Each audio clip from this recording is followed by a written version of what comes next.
তে বিছানায় বসে কান্না করছে। এরই ভিতর আয়ু এসে মেয়েকে শাসায়। এখন কেঁদে কেঁদে আমাদেরও কি পাপের ভাগিদার করছিস? হ্যাঁ রে, তোর বাপের সম্মান একবারের জন্য বাপলি না? তোর বাপ কি করে তুই জানিস না? হারামি মেয়ে, আমার গর্ভ থেকে তোর জন্ম নিতে হলো। কেন করলি এটা তুই? তোরে আমার শহরে পড়তে পাঠানোটাই ভুল ছিল। তোর বাপের সামনে আর কত ছোট করবে আমাকে? মা চুপ করো, সব দোষ আমার, তোমাদের কারো কোনো দোষ নেই। তুই তোর বাপের সম্মানের কথা একবারও ভাবলি না? তুই যে এমন একটা কাজ করতে পারবে আমি ভাবতেও পারছি না। রাত বিরাতে ছেলে নিয়ে ঘোরাঘুরি, ছেলে তোর হাত ধরে, চিন্তা করতে তো আমার লজ্জা হচ্ছে। ভাগ্যিস ওই ছেলের মুখ দেখে নাই, না হয়তো ওখানেই মেরে ফেলতো। আমাদের মান সম্মানের কথাটা ভেবে চুপচাপ বিয়েটা মেনে নেয়। কথাগুলো বলে আয়ু বের হতে নিলে জেহুবকে চোখে পড়ে। জেহুব এতক্ষণ দাঁড়িয়ে সবকিছু শুনেছে। তোমরা মা মেয়ে মিলে এইসব লোক জানাজানি করতে চাচ্ছ? তোমাদের এইসবের কারণে এই বিয়ে না হলে তোমার ওই হারামির মেয়েরা আমি খুন করতে বাধ্য হব। কথাগুলো বলে জেহুব উঠান পেরিয়ে বাড়ির বাইরে বেরোতে উঠানের সামনে দুটো মার্সিডিজ দাঁড়িয়ে থাকতে দেখে। একটু পর গাড়ি থেকে নামলো নামজুন, সাথে যিশুও। জেহুব তাড়াতাড়ি করে নামজুনকে জড়িয়ে ধরল। তারপর আবার পাশে জাংকুককে দেখে হাসি মুখটা গম্ভীর হয়ে গেল। হাই আঙ্কেল, ভালো আছেন? জাংকুকের কোনো কথার উত্তর না দিয়ে জেহুব নামজুনকে বলে, তুই তোর ছেলেকে নিয়ে এসেছিস, ও আমার সাথে গাদ্দারি করেছে এটা বলার পরেও? আরে কি জন্য এত গম্ভীর হচ্ছ? সবসময় বাড়িয়ে বাড়িয়ে বলে এখন এসব? বাড়ির ভিতরে নিয়ে যাও আগে আমাদের।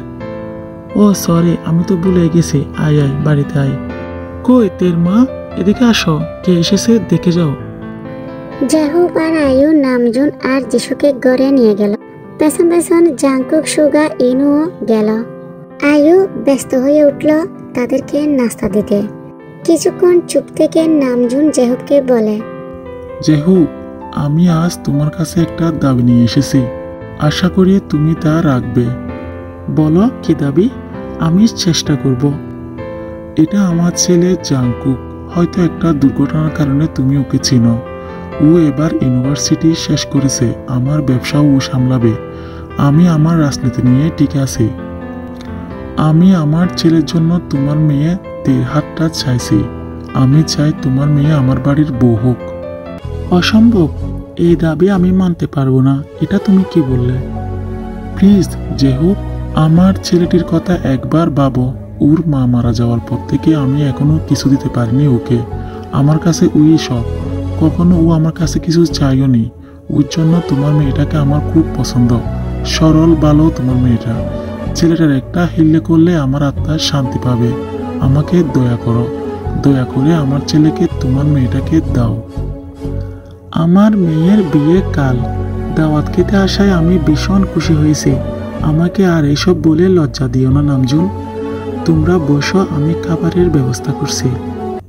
নামজুন হতাশ চোখে জাংকুকের দিকে তাকায়।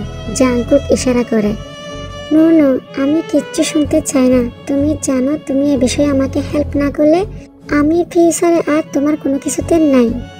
কথাটি বলে জাংকুক উঠানের দিকে চলে যায় আর নামজুন জেহুবের পেছন পেছন। উঠানের দিকে যেতে দেখে জানালার ফাঁকে তে দৌড়ে এসেছে। জাংকুক এক দৃষ্টিতে চেয়ে রইল। তের চোখ দুটো ভেজা। জাংকুক ওকে দেখে ডুব গেলে তে কি খুব বেশি কেঁদেছে?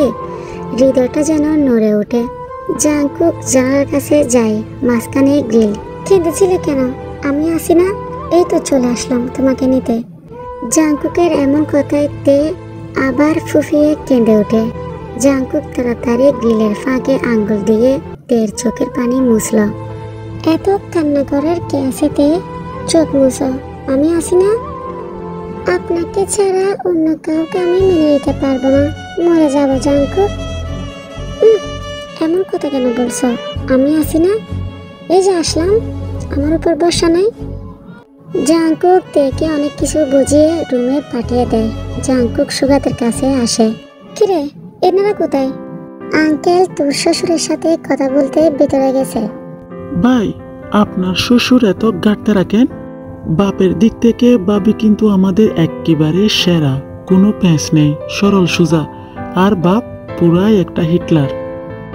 এসবের ভিতর নামজুন এসে বলল, দ্রুত রেডি হয়ে যাও, কাজে আসতেছে।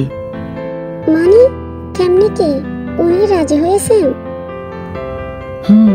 যে হোক জানতে পেরেছে শহরে তের কোনো প্রেমের সম্পর্ক আছে, তাই ও দ্রুত তের বিয়েটা দিতে চাইছে। বিয়ে পড়িয়ে আজ আমরা সবাই এখানে থাকবো, আগামীকাল বাড়ি ফিরবো। 1 সপ্তাহ পর রিসেপশন করা হবে। জাংকুক শুধু এক দৃষ্টিতে তাকিয়ে আছে নামজুনের মুখের দিকে। ওর মুখে একটা শব্দ কেন যেন এখন আর আসছে না। ওর হাত পা এখনো অস্বাভাবিকভাবে কাঁপছে, নিজেকে স্থির করতে পারছে না।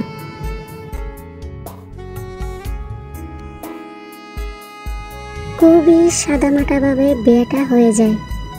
এর শোবার ঘরটায় বাসা সাজানো হয়েছে। তেকে তখন অন্য রুমে যিশু হালকা পাতলা সাজিয়ে দিচ্ছিল। জাংকুক কিন্তু সাজগোজ তেমন একটা পছন্দ করে না, মানে বাড়ি মেকআপ আর কি। ওর বাবাও তেমন। আমি ওর সৎমা হলেও জাংকুকের ব্যাপারে আমি অনেক কিছু জানি, সবটাই তার বাবার জন্য। জাংকুক এখন বাসর ঘরে ঢোকার জন্য অস্থির হয়ে আছে। খবর নিয়ে এলাম আমি। তের বুকটা কেঁপে উঠল মুহূর্তে। আজ ওরা একসঙ্গে একই ঘরে একই বেডে শুবে। জাংকুক এমনিতেও যা অসভ্য, আজ কিভাবে সামলাবে সেই নিজেকে? তের গলা শুকিয়ে যাচ্ছে সবকিছু ভেবে। দিকে খাবার টেবিলে বসে নামজোনার জেহুপের গল্প যেন আজ শেষই হচ্ছে না। জাংকুক আর ওর বন্ধুরা বড়ই বিরক্ত, কানের পোকা পর্যন্ত নাড়িয়ে দিচ্ছে। এদিকে বাসর ঘরে ঢোকার জন্য জাংকুকের প্রাণ যায় অবস্থা। এখন অবধি বসাজে তেকে দেখা হয়নি। শক্ত করে ওই মেয়েটাকে জড়িয়ে ধরার জন্য অস্থির হয়ে আছে জাংকুক। অবশেষে অনেক অপেক্ষার পরে জাংকুক বাসর ঘরে ঢুকে দরজাটা লক করে ওখান থেকে ফুলের বিছানায় বসে থাকা তের দিকে এক দৃষ্টিতে তাকিয়ে আছে।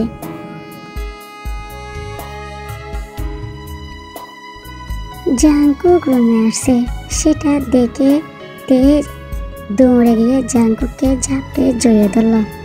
উহু করে কেঁদে উঠল। তে, কি হয়েছে তোমার? কাঁদছো কেন এভাবে? দেখো আমরা বাসর করে, বিশ্বাস হচ্ছে না এখনো তোমার? আজ যদি আমার অন্য কারোর সাথে বিয়ে হয়ে যেত, আমি কি করতাম জাংকুক? আমার খুব ভয় করছিল। আমি আপনাকে ছাড়া বাঁচতাম না, কখনো না। তে থামো প্লিজ, বাইরে আওয়াজ যাবে। দেখো আমি তোমার সামনে, আমি একদম তোমার হয়ে গেছি, একেবারে completely. You are my wife.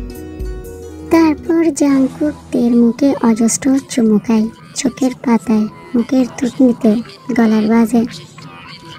ধীরে ধীরে ঠোঁটে ঠোঁট মিলিয়ে দেয়। তের শরীর অস্থির হয়ে ওঠে, কেঁপে যাচ্ছে বারবার জাংকুকের স্পর্শে।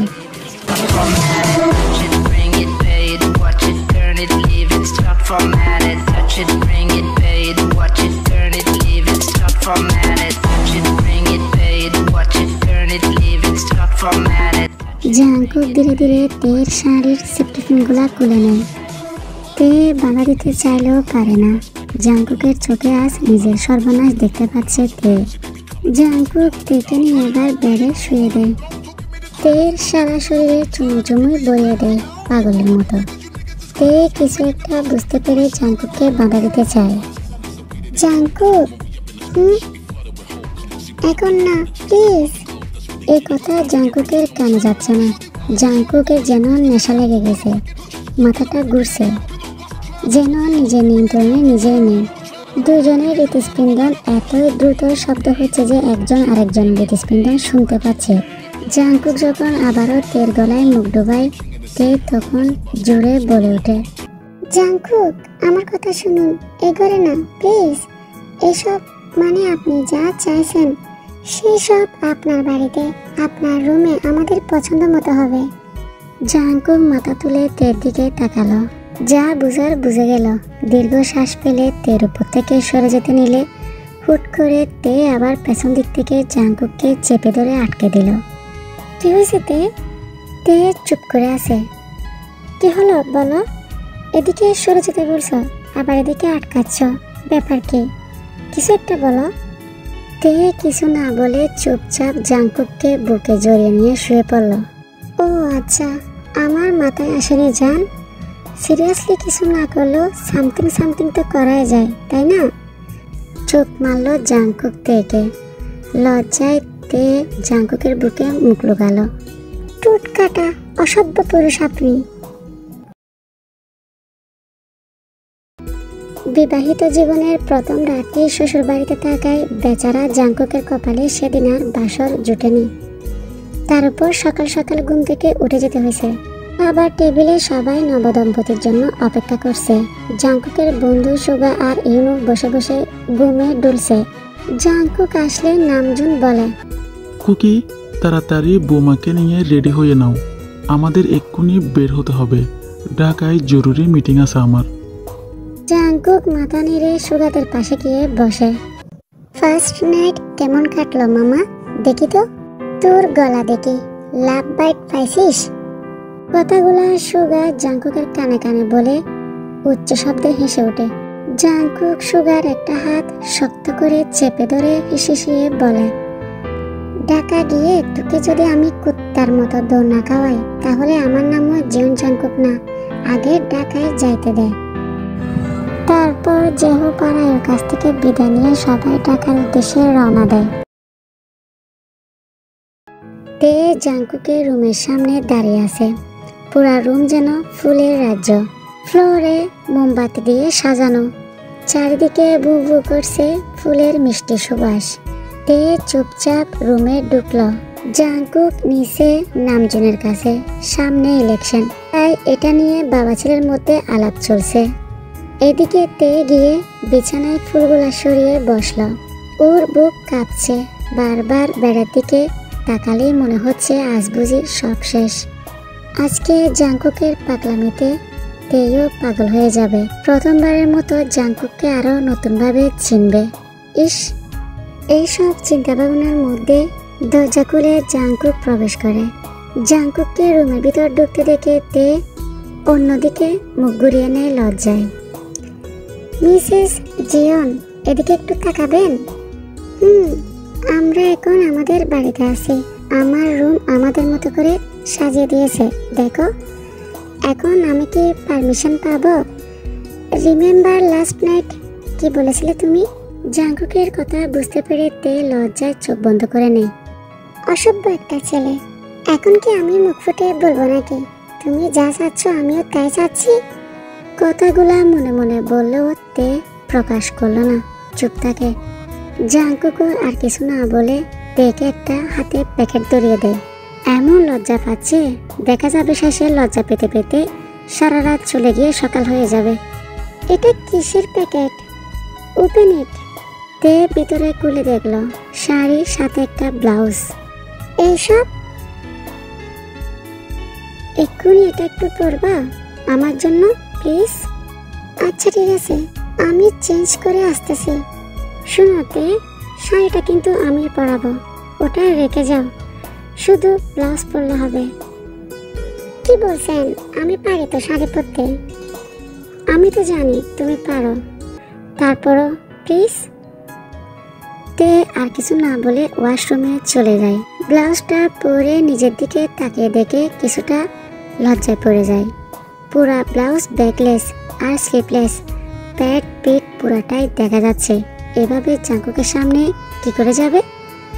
জাংকুকের প্রতিও রাগ হচ্ছে, কতটা বেহায়া হলে এমন একটা ব্লাউজ নিয়ে আসতে পারে। তে কি এসব পরে নাকি কোনোদিন? হাই খোদা, এখন আমি ওনার সামনে কি করে যাব? শেষমেশ যে শাড়িটা চেঞ্জ করছিল ওটা দিয়ে সারা শরীর ঢেকে কোনো মতে ওয়াশরুম থেকে বের হলো। কি হলো তে? এটা আবার বুকে জড়ালে কেন? আমি না বলছি আমি যেটা নিয়ে আসছি সেটা পরাবো? ব্লাউজটা বেশি খোলামেলা, আপনি মনে হয় ভুল করে এটা নিয়ে এসেছেন।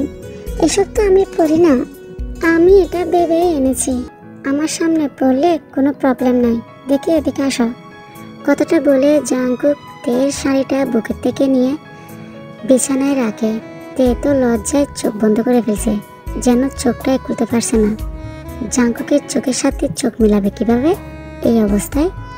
বেশি লজ্জা হচ্ছে, আমি কি চোখ দেখে ফেলবো? তে তে ওইভাবে চোখ বন্ধ করে আছে চুপচাপ। দেখো, হাজবেন্ডের সামনে লজ্জা পেতে নেই। লুক, এটা আমাদের ব্যাগ, ফিল করছো কিছু? একটু পর কিন্তু।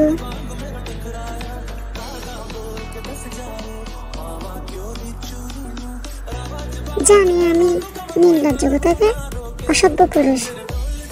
জাঙ্কুক হেসে শাড়িটা হাতে তুলে নেয়, কোনো রকম সেফটি পিন ছাড়া এলোমেলোভাবে শাড়িটা পরায়। জাঙ্কুকের হাত দুটো কাঁপছে পেকে এই অবস্থায় রেখে। শাড়িটা পরানো শেষে পেকে সামনে দাঁড় করিয়ে নেশা ভরা চোখে জাঙ্কুক পেকে দেখল কিছুক্ষণ।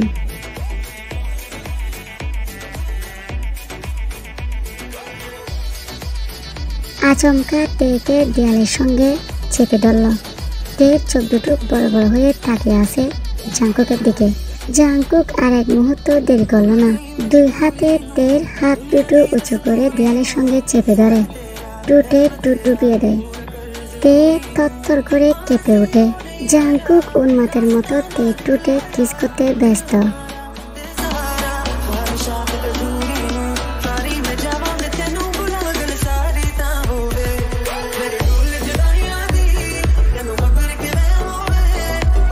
তে ছোটার জন্য চটপট করতে জাঙ্কুক ওর হাত দুটো ছেড়ে দেয়।